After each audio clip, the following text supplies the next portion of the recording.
jaminan keamanan. Beliau katakan matalu ahli kasafinatin Nuh, malam ini saya akan tekankan di sini. Keluargaku itu bagaikan perahunya Nabi Nuh. Man dakhalaha, siapa yang masuk di kapalnya Nabi Nuh, najah, dia selamat. Wa man takhallafa, siapa orang yang selalu berselisih, tidak mau taat kepada keluargaku, gharqa, mereka yang akan tenggelam. Siapa keluarga Nabi Muhammad? Ada dua. Secara dzatiyah, cucu-cucu Rasulullah yang darah dan dagingnya itu ada darah dan mengalir darah dan dagingnya Rasulullah SAW. Para bangsa Sa'dah, para sayyid, para syarif, para habaib, dan di Tanjung Pinang ini cukup banyak. Negeri ini akan tenggelam kalau banyak orang-orang soleh seperti itu dibinasakan, dikriminalisasi. Demi Allah, dunia ini kuat karena Nabi Muhammad. Jangan coba-coba ikut-ikutan, apalagi kalian ikut membenci, mencibir keluarga Nabi. Kiai Maimun Zubair bila sampaikan keluarga Nabi itu walaupun seperti apapun mereka itu seperti lembaran-lembaran Al-Quran. Sebagaimana lembaran Al-Quran itu walaupun sudah robek, kalau dia jatuh di bawah pasti kita muliakan, betul? Walaupun dia robek, dia cacat, tetap kita muliakan karena dia bagian daripada Al-Quran, betul?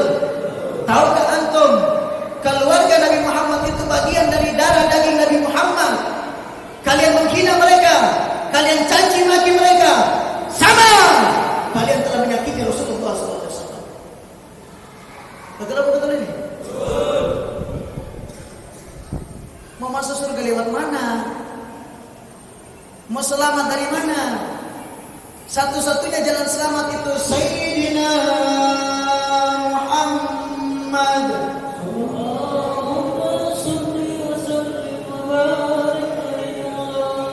Keluarga Nabi Muhammad pertama.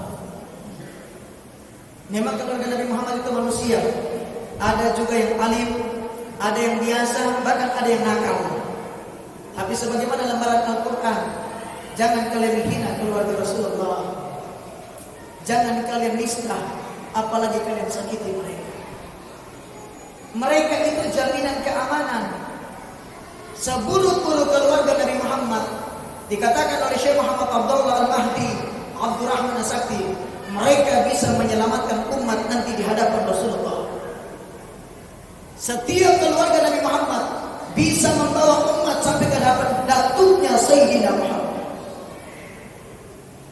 Maka kalian yang berteman dengan keluarga Nabi Muhammad, kalian yang duduk bersama mereka, makan minum bersama mereka, apalagi kalian bantu mereka.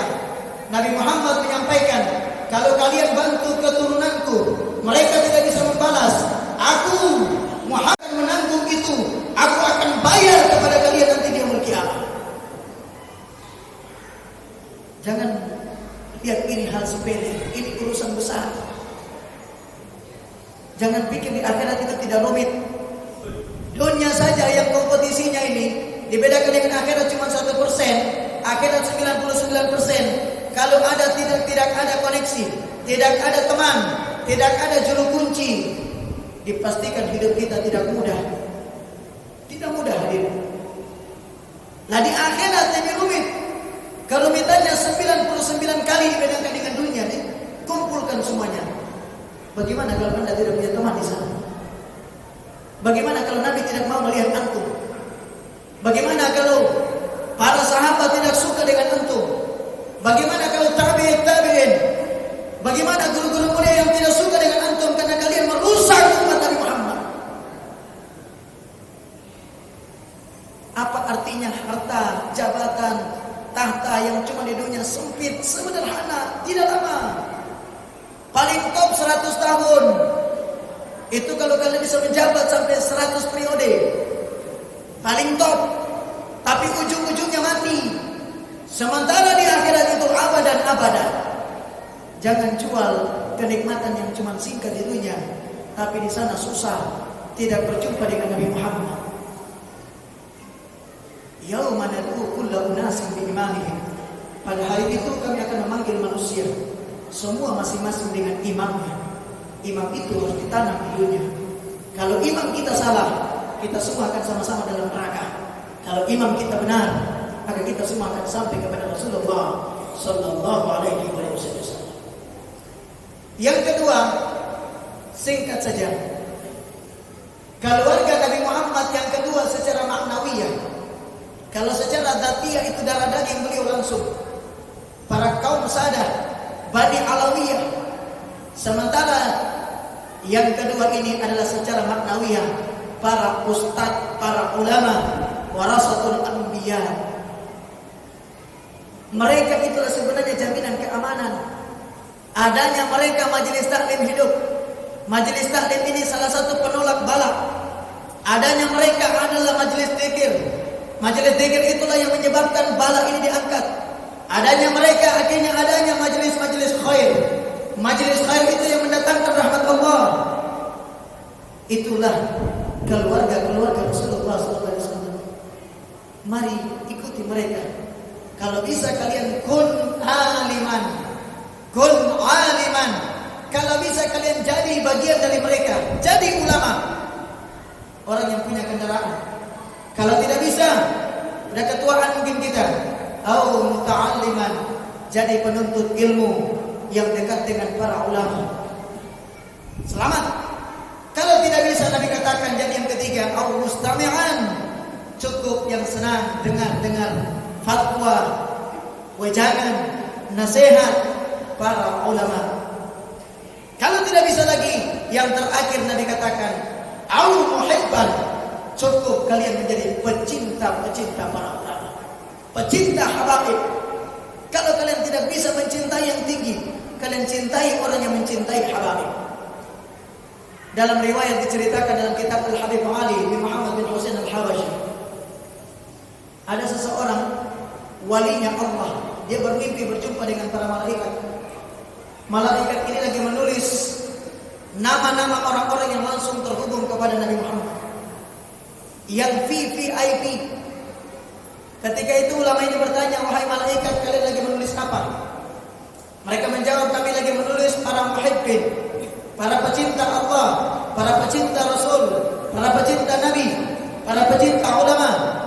Akhirnya wali ini menyampaikan, apakah namaku ada di dalam? Disampaikan oleh malaikat, namamu siapa? Fulan bin Fulan. Dicek, kata malaikat, engkau tidak punya nama di dalam. Engkau bukan bagian daripada muhibbin. Menangis ini orang, bangun dari tidur dengan air mata yang masih bercucuran. Akhirnya dia katakan kepada para malaikat sebelum dia bangun dari mimpi, ya malaikat, kalau aku tidak masuk dalam golongan mereka VIP, tulislah aku orang yang mencintai orang-orang yang mencintai Nabi Muhammad. Kemudian dia terbangun dan dia tidur lagi. Dia bermimpi berjumpa dengan malaikat. Malaikat itu berkata, ya Fulan, hari ini namamu udah masuk dalam catatan ini. Engkau termasuk muhibbin. Dia bertanya, kenapa bisa begitu? Mereka menjawab, karena engkau tadi mengatakan bahwa engkau mencintai orang yang mencintai. Maka karena engkau mencintai orang yang mencintai, engkau tergolong dengan mereka. Demikian Nabi menyampaikan, al-mar'u ma'a man ahab. Seseorang itu dikumpulkan dengan yang dia cintai. Makanya kalau kita bukan orang soleh, cintai orang soleh. Kita bukan habaib, cintai habaib. Kita bukan ulama, cintai ulama. Kalau tidak bisa cinta ulama, cintai orang yang mencintai ulama. Kalau tidak bisa lagi cintai orang yang mencintai ulama. Terus begitu, sehingga kita terhubung. Walaupun modal kita cuma cinta, Allah mengumpulkan setiap orang nanti bersama yang dia cintai. Maka jangan meletakkan hati di sembarang hati agar kalian tidak sakit hati.